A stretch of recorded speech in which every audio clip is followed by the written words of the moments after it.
Fala, povo bonito e abençoado do Senhor Jesus! Tudo bem com você? Estamos aqui hoje no nosso quinto dia da nossa leitura em 100 dias. 100 dias que podem mudar a sua vida. Eu espero que todos vocês estejam muito bem e que nós possamos ter um momento agora extraordinário diante da presença de Jesus. Eu estou muito feliz que você está comigo até aqui. Você ainda não desistiu, mas ainda é apenas o quinto dia. Tem uma jornada ainda longa para nós. Mas nós estamos aqui todos os dias, eu pretendo falar com você, pretendo trazer uma palavra ao seu coração sobre aquilo que nós estamos lendo. Hoje, a nossa leitura, nós lemos o livro de Lucas, o capítulo 10 e o capítulo 11. Nós lemos o livro de Gênesis, do capítulo 20 ao capítulo 22. E nós lemos também Salmos, do capítulo 13 ao capítulo 15. E hoje, nessas leituras, nós encontramos alguns pilares que são fundamentais para a fé cristã, que são fundamentais para a nossa vida. Nós encontramos aqui missão, nós encontramos aqui intimidade e nós encontramos nesses textos uma entrega total, uma entrega sublime, uma entrega total de confiança ao Senhor Jesus. Esses 100 dias não é apenas sobre ler a Bíblia, não é apenas sobre você conhecer os textos bíblicos, mas é sobre você conhecer aquilo que o Senhor quer revelar ao teu coração.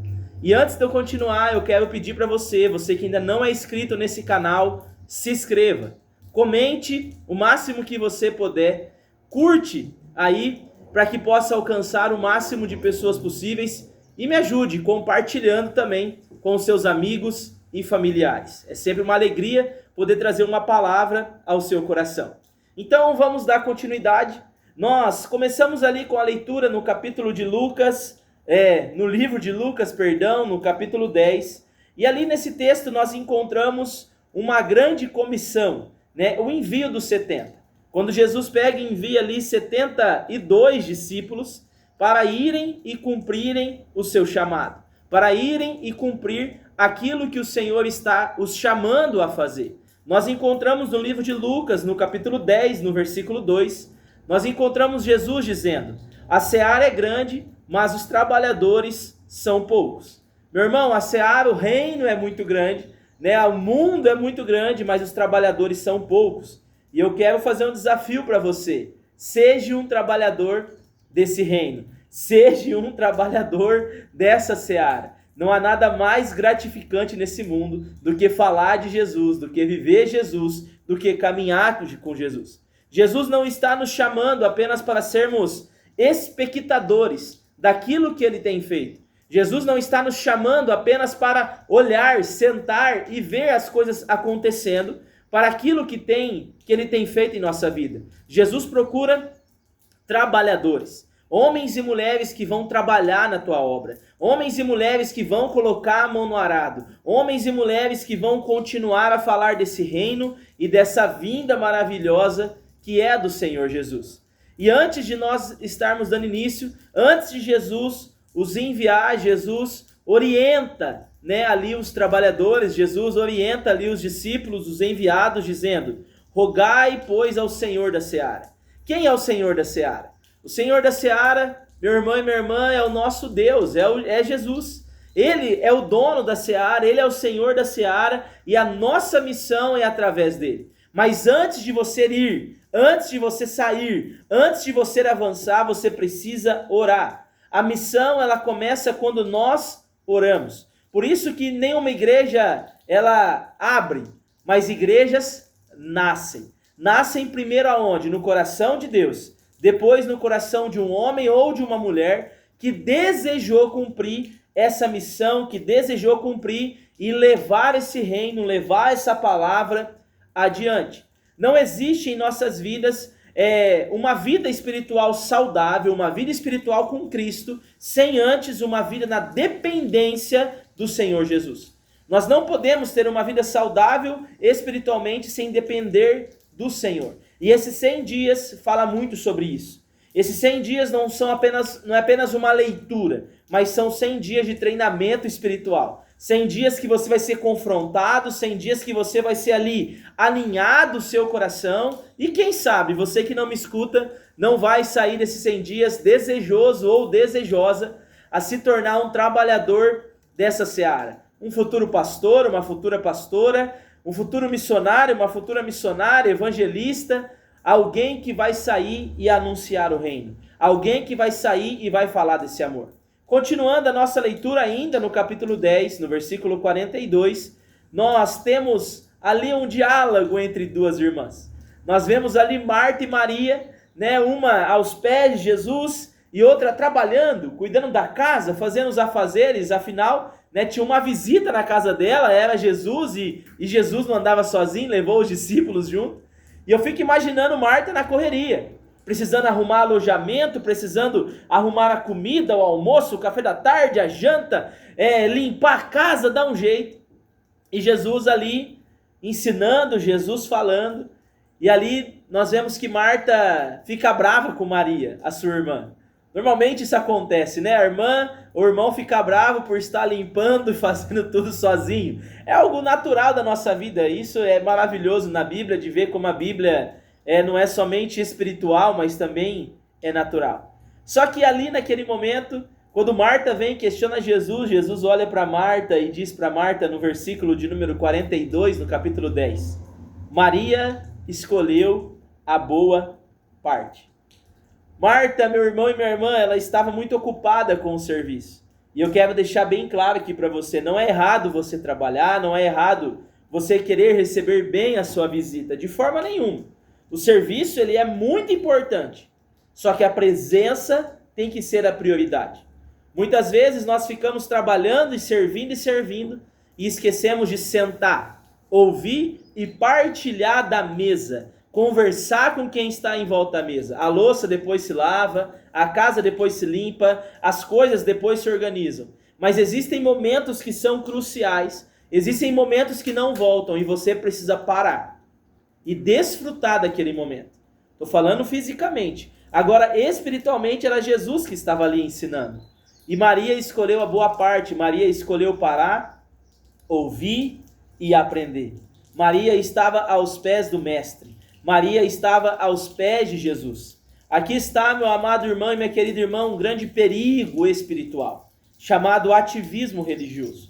Muitas vezes nós estamos muito preocupados em fazer, estamos fazendo, estamos a todo tempo, a todo vapor, fazendo, e isso é maravilhoso, isso é lindo, nós temos que fazer mesmo, nós temos que trabalhar para o reino, mas muitas vezes nós precisamos parar, sentar aos pés da cruz, sentar aos pés de Jesus e desfrutar daquilo que o Senhor tem para fazer em nossas vidas, daquilo que o Senhor está fazendo em nossas vidas. Esses 100 dias também é sobre disciplina. Nós precisamos aprender a encontrar o Senhor. Precisamos aprender a parar e ouvir a voz dele. Depois nós vamos para o capítulo de número 11 de Lucas, onde ali o Senhor ensina aquele povo a orar. Os discípulos pedem para Jesus, nos ensina a orar. Assim como os discípulos de João, João também ensinou. E em Lucas capítulo 11, no versículo 1, nós vemos essa pergunta. Eles falam assim, Senhor, ensina-nos a orar. E Jesus ensina ali a oração do Pai Nosso, que nós já conhecemos, que nós já sabemos. E nós percebemos algumas coisas nessa oração. Há uma sequência lógica, há uma direção lógica. Primeiro ele começa, santificado seja o teu nome. O nome do Deus, o nome de Deus. Depois ele continua, venha o teu reino. O reino de quem? O reino do Pai. Depois ele termina, seja feita a tua vontade. Antes, meu irmão, de qualquer coisa, nós temos que aprender a se submeter à vontade de Cristo. Antes de você ser alimentado, antes do pão, vem a submissão. Antes da provisão, vem o alinhamento. Muitas vezes nós estamos confusos e querendo a provisão, querendo pão, querendo saciar o nosso ego, saciar a nossa vontade, e estamos esquecendo da submissão, estamos esquecendo do alinhamento. Não adianta, meu irmão e minha irmã, propósito que não é do Senhor não vai perdurar. Quando é de Deus, nós vamos ver os frutos vão acontecer. A oração não é apenas você pedir, a oração não é apenas você querer, mas a oração é você ajustar o seu coração com a vontade de Deus para a sua vida. Nós devemos orar segundo a vontade do Mestre, devemos orar segundo a vontade do Senhor. E Jesus nos ensina isso. E ele continua em Lucas 11:9. Pedi, dar-se-vos-á, buscai e achareis. Nós temos que pedir. Deus, ele sabe que nós temos que pedir, mas nós temos que saber aprender como pedir. Muitas vezes nós não estamos sabendo falar, estamos sabendo se comunicar com o Pai. Deus, ele te ama, Deus, ele nos ama, nós somos filhos e filhas amadas do Senhor. E quando um filho pede a um pai, o pai faz. Mas não quando o filho quer, mas na hora certa, no momento certo e do jeito certo. Esse foi um pouco do nosso texto ali, de Lucas 10 e 11. Depois nós partimos para Gênesis, capítulo 20 ao capítulo 22. E aqui nós vemos algo maravilhoso, aqui nós vemos algo assim extraordinário. Em Gênesis capítulo 20 nós vemos Abraão repetindo um erro grotesco novamente, que ele já tinha repetido com Sara, né, de dizer que ela era sua irmã. Isso nos mostra, o que isso mostra para mim e para você? Que mesmo homens de fé, homens importantes, também erram. Nós também erramos. Só que nós temos que aprender a reconhecer o nosso erro. E aí, continuando a história, Deus ele confia novamente a promessa. Deus continua falando da promessa para Abraão. Deus fala ali da promessa do seu filho, chama ele de novo, né? Nós falamos sobre isso ontem também. E ali nós vemos Deus provando o coração de Abraão em Gênesis 22. Um dos capítulos que nós podemos marcar como os mais profundos da palavra de Deus. Em Gênesis capítulo 22, no versículo de número 2, nós lemos assim: Toma teu filho, teu único filho, Isaque, a quem amas. Aqui o Senhor está chamando Abraão a sacrificar Isaque. E Deus nesse momento estava testando o coração do seu filho. Isaque não era um filho qualquer. Isaque não era somente um filho, mas Isaque era o filho da promessa. Isaque era o filho que Abraão e Sara tanto esperaram. E Deus queria provar o coração daquele homem. Deus queria provar o coração de Abraão. E Abraão sobe ao monte, ele carrega a lenha, ele caminha em silêncio e ele declara ao seu filho Isaque, em Gênesis 22:8, Deus proverá para si o cordeiro. Há um diálogo ali antes, né? O Isaque pergunta para Abraão, né? Ó, temos lenha, temos tudo aqui, mas cadê o cordeiro? E aí Abraão responde, Deus proverá para si o cordeiro. Meu irmão, é muito profundo nós olharmos para a história de Abraão. Né? O filho da promessa, o filho tão tanto aguardado, um filho que eles estavam esperando, e de repente o Senhor pede esse filho. De repente o Senhor pede Isaque. Mas Abraão, ele não titubeou, Abraão não ficou com medo, mas Abraão aprendeu a confiar. Abraão, ele viveu tanto ali experiências sobrenaturais com Deus, que ele confiou em Deus. E essa declaração que Deus proverá para si o cordeiro, eu vejo como um ato de fé, uma atitude de fé. E nós vemos aqui em Abraão, então, uma maturidade, uma fé madura. Não uma fé emocional, que qualquer problema já desiste, já abandona. Abraão, ele confia, ele tem uma fé tão madura que ele confia mesmo sem entender o que está acontecendo. E é isso que nós temos que fazer em nossas vidas. E no momento certo, Deus intervém e manda para eles ali um cordeiro. E ali eles chamaram aquele monte de Jeová Jirê, né, que é o Deus da provisão, que Deus proverá para si. Então, meu irmão, independente do que Deus está pedindo para você, não queira entender racionalmente, queira confiar que Ele vai abrir a melhor porta. O mesmo Deus que prova o seu coração é o mesmo Deus que provê o cordeiro quando você precisa. Talvez nesses 100 dias que você vai estar lendo comigo a palavra, que você vai estar lendo a Bíblia, o Senhor vai revelar áreas na sua vida que você precisa abandonar. E áreas que você precisa confiar mais em Deus. Então aprenda a confiar no Senhor. Não queira entender o processo. Entenda que você precisa confiar. Não vamos entender o que Deus está pedindo. Vamos apenas confiar na palavra e naquilo que ele tem nos chamado a fazer. Depois nós partimos para Salmos de número 13 e número 15. E aqui nós vemos uma grande oscilação no coração e na alma de Davi. Nós vemos aqui uma oscilação muito grande, mas uma fé que permanece, mas uma fé que continua, mas uma fé que não desiste. No capítulo de número 13 de Salmos, nós vemos Abraão começando esse texto angustiado. Em Salmos 13, 1 nós vemos: até quando, Senhor? Esquecer-te-ás de mim para sempre? Até quando, Senhor, você vai se esquecer de mim? Será que é para sempre? Meu mano, meu amado irmão, irmã, isso é humano, isso é pessoa, isso é gente com carne e osso, não é porque Davi era o homem segundo o coração de Deus que ele não sofria. E aqui nós vemos esse relato: até quando você vai se esquecer de mim?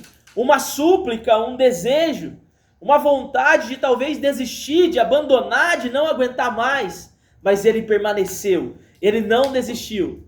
E lá em Salmos 13, no versículo de número 5, nós vemos ali a confiança daí de Abraão, a confiança, de Davi. E ele diz assim: no tocante a mim, confio na tua graça. Mesmo que Deus não te responda, mesmo que o Senhor não esteja falando, continue confiando na graça. Continue confiando que o Senhor pode fazer. Meu amado irmão e minha querida irmã, a fé não ignora a dor. Nós não podemos negligenciar a nossa dor. Você está sofrendo, grite. Você está precisando de ajuda, procure. Não negligencie a tua dor, mas tenha fé que você vai vencer. Tenha fé que você vai conseguir. A fé vai atravessar a dor, a fé vai atravessar o problema, a fé vai atravessar a circunstância errada. Mas confia em Cristo. E lá no Salmo 15 há uma pergunta: quem, Senhor, habitará no teu tabernáculo? Salmos 15, 1. A resposta fala de caráter. A resposta que nós encontramos ali, o Senhor revelando a Davi, fala de caráter. Quem vai encontrar? Sabe quem vai encontrar? Aquele que vive com integridade. Você tem vivido com integridade na presença de Deus? Aquele que fala a verdade. Será que tem saído verdade da sua boca ou só mentira? E aquele que não se vende, não se corrompe a esse mundo que jaz do maligno. Nós precisamos permanecer com o nosso coração alinhado, precisamos permanecer com a nossa vida alinhada, precisamos permanecer com o nosso caráter provado por Deus, para que nós alcancemos a nossa coroa, para que nós alcancemos esse reino de forma sobrenatural e extraordinária. Esses 100 dias não estão formando apenas pessoas para lerem a Bíblia, não estão formando apenas leitores da Bíblia, mas estão formando caráter, está formando pessoas com caráter incorruptível, caráter transformado para aquilo que o Senhor quer fazer em nosso meio. Então, na leitura de hoje, nós encontramos aqui 3 decisões muito claras. Primeiro, nós precisamos participar da missão. A missão precisa de você.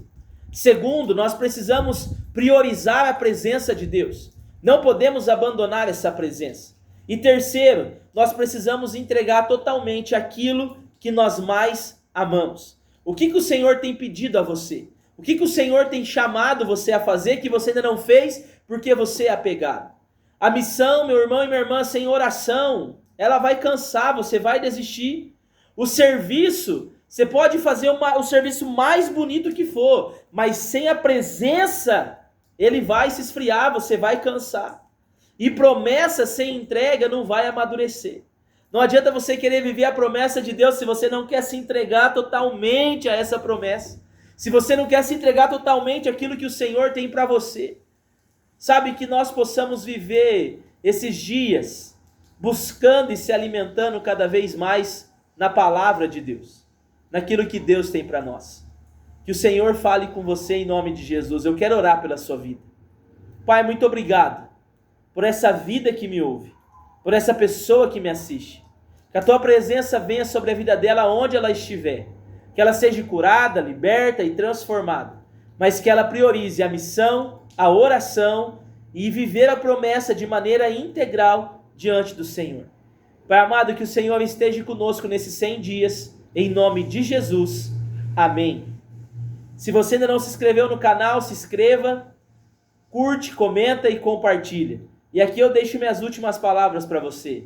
Permaneça, não desista. Nós estamos cavando essa palavra, é apenas o 5º dia. Tem 95 dias ainda pela frente. E olha tudo que Deus já falou conosco. Olha tudo que o Senhor já se revelou a nós. Continue então cavando. Continue orando. Continue suplicando. Continue pedindo para Deus transformar o seu caráter e transformar a sua vida.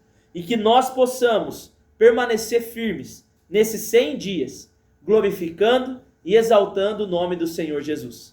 Que Deus te abençoe. Um forte abraço e até a próxima.